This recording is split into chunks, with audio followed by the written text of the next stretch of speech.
on the boat 67, boat wars and tuna. We visit a unique fish market, we get invaded by giant jellyfish, we expose some pollution, we visit the island the biggest sea battle ever known took place, and yes, we tell you about the Frenchman.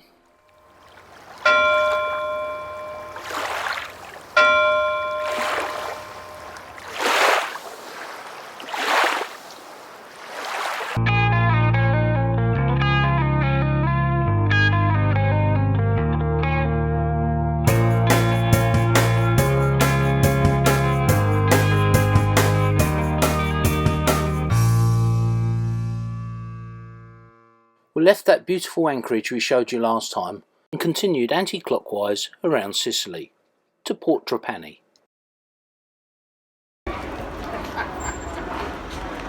Busy fishing port. There's a fish market in there. There's another market up here, I'll show you in a minute. You won't get fish any fresher than that. Literally caught in the last couple of hours and now being sold off the back of the boat. They'll gut it and fillet it for you as well.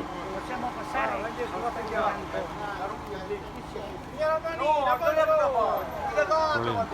As with all markets, the sellers were competing verbally.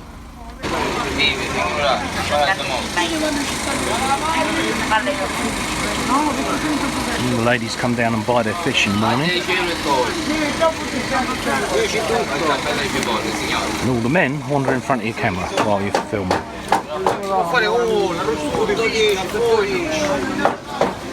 Fruit market as well as a fish market here. Look at the size of them melons. No, those melons. Those melons there.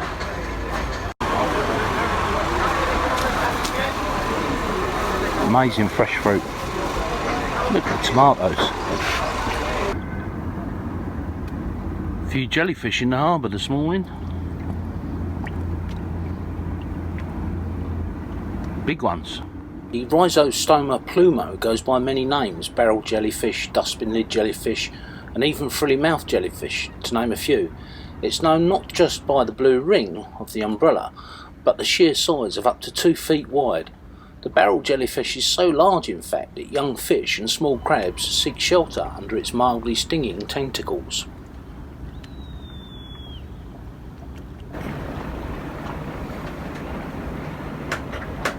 Here we are at Drapani. I'll put a long and lat down here, anchored in the main harbour. The marina's in there. It's rather expensive for what it is. Very commercial. It's the harbour entrance over there. Big barge. TZ in eternity, anchored over by the fort.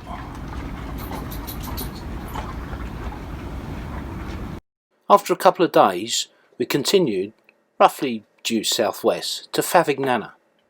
There was some strong winds coming in from the north and we wanted to be somewhere that was really sheltered. The landing spot. Just walked into town. Poor old Southie. We found a tap and wetted the dogs down. They've had a paddle as well, but it's just so warm. But a lovely bay. Go and get in the tender. In ancient times, Favignana was called Agius, meaning Goat Island, in Greek. The present name is derived from Favignano, an Italian name for the foehn wind. The Phoenicians established an outpost on the island as a stopping point on their trans-Mediterranean trading route, until the defeat of the Carthaginian army during the First Punic War. On the 10th of March 241 BC, a major naval battle was fought, a short distance offshore between the two powers. 200 Roman ships under the consul Gaius Lucius Catulus met and decisively defeated a much larger Carthaginian fleet of 400 ships, with the Romans sinking 120 Carthaginian vessels and taking 10,000 prisoners. So many dead Phoenicians washed ashore on the northeast part of Favignana that the shoreline there was acquired the name Red Cove from all the bloodshed. The Romans took possession of the island under the terms of the treaty that ended the war.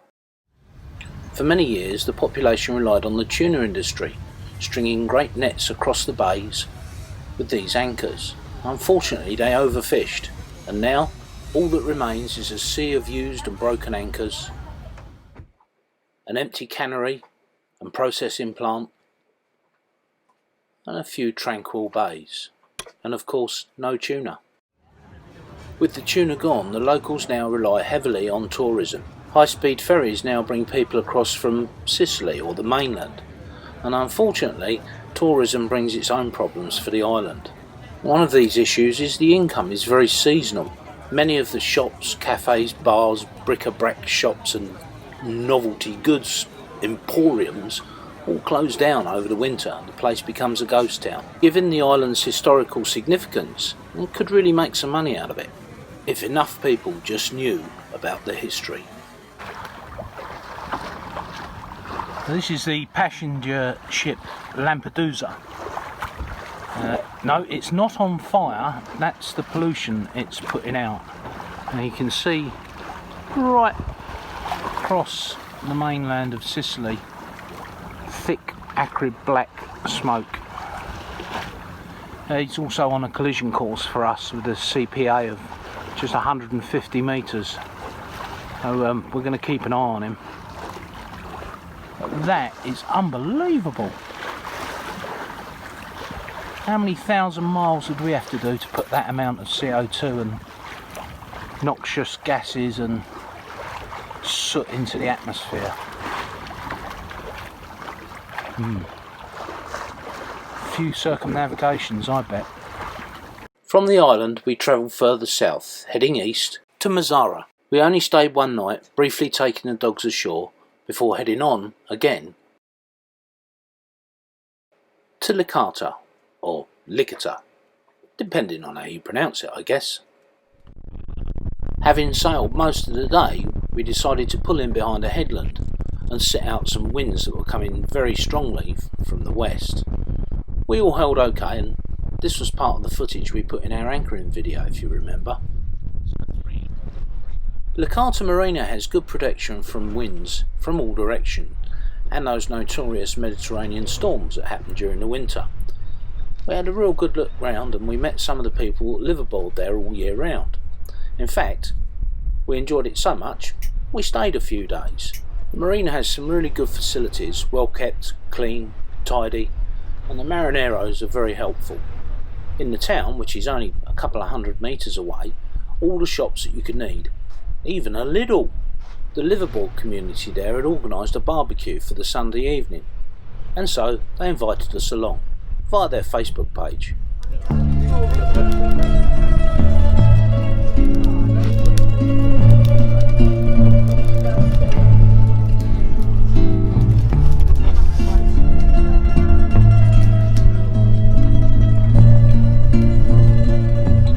And we took part in a traditional Finnish game. It's a bit like Boule or Pitong. You have to knock over sticks and then they put them up in a different place. Couldn't really get the rules, but seemed to have fun. David enjoyed himself.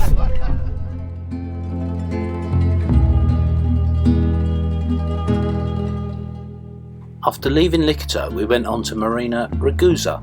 It was a kind of soulless place and absolutely vast. We decided we wouldn't want to stay there for the winter. And then our chief navigator, Linda, found this place. It was a stunning hidden little anchorage.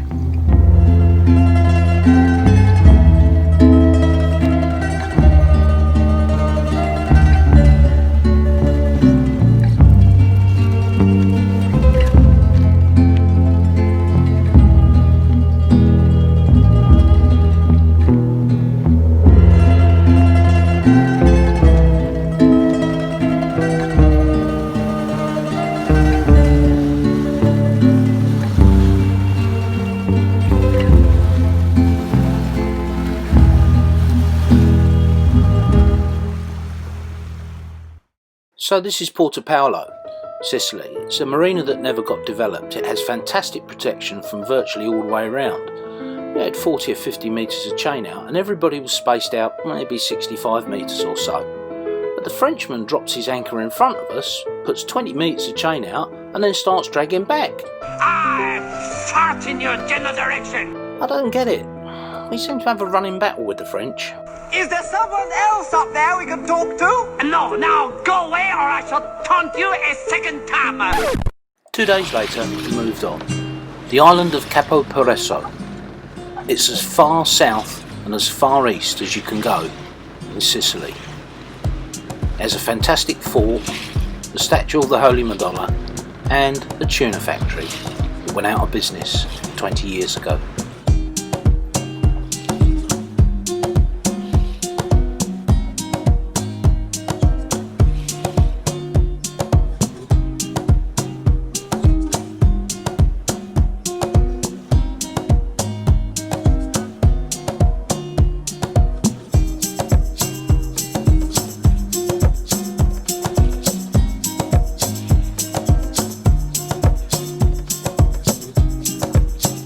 Rounding the island, we were now technically in the Aegean.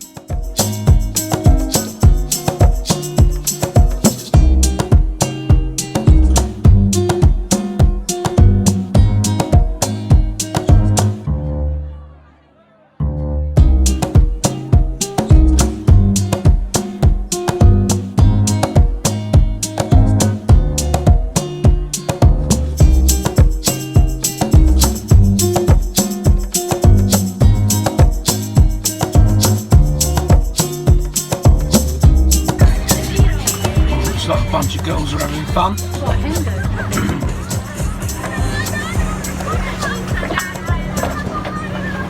Yeah, it's like a Hindu. I reckon.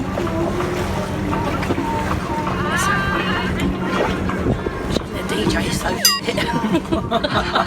Did I say that out loud? You said that out loud.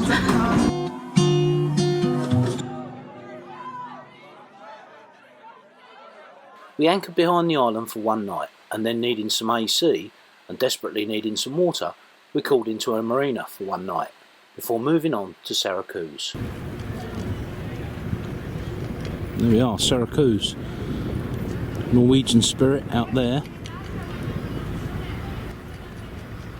We are out there by that cat.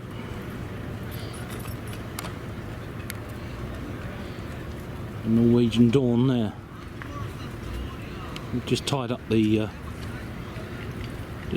dinghies. Time for a coffee and a croissant.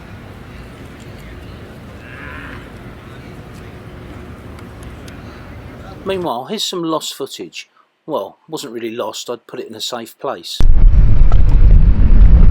So here we are, we've arrived in Sicily. Beautiful turquoise water. It's Sunday afternoon, people are on the beach.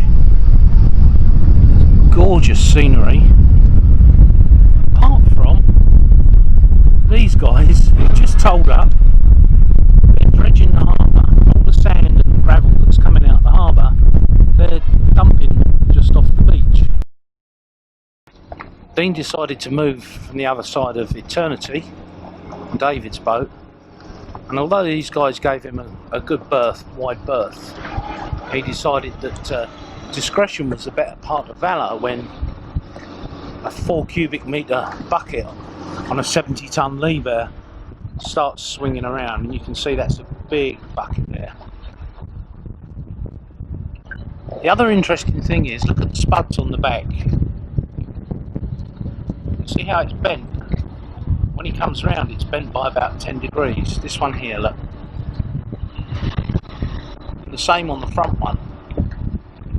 Now that's had a hard old life at some point. Oh, there we are. Bit of industrial goings on for you.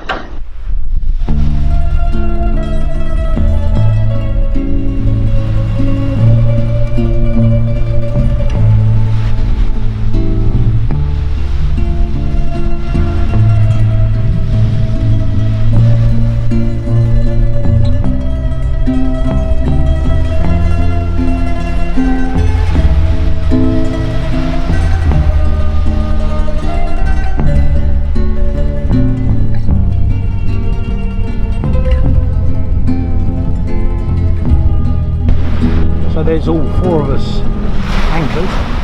I don't know who the 4th boat is. It's got a Romana registration number. They came over with us from Volcano, which is over there. So Volcano, Lipari in the background, and then the 2 volcanoes of Lipari. Sorry, not Lipari, the other one. Oh, I forgot. It's been 2 weeks.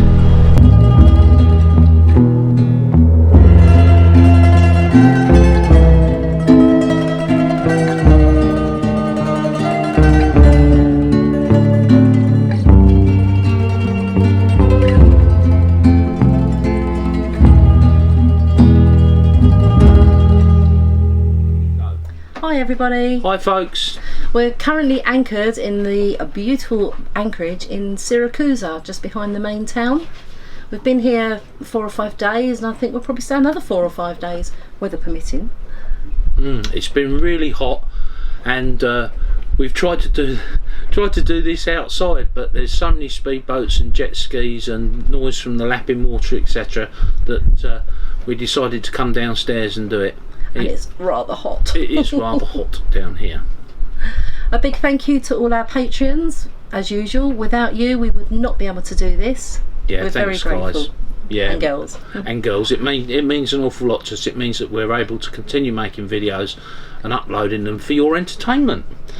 If you haven't already subscribed, don't forget to subscribe. It's down there somewhere, and hit the bell, because we've heard that the notifications have been turned off by YouTube on many of the sailing channels for some reason. And also share. Yes, please share. Okay, well, I hope you enjoyed the video. We'll see you again in a week's time, and we'll have some really good footage from the Temple of Apollo. Until next, yeah, and some other ones. Until next time, sail safe. sail safe. Bye. Bye.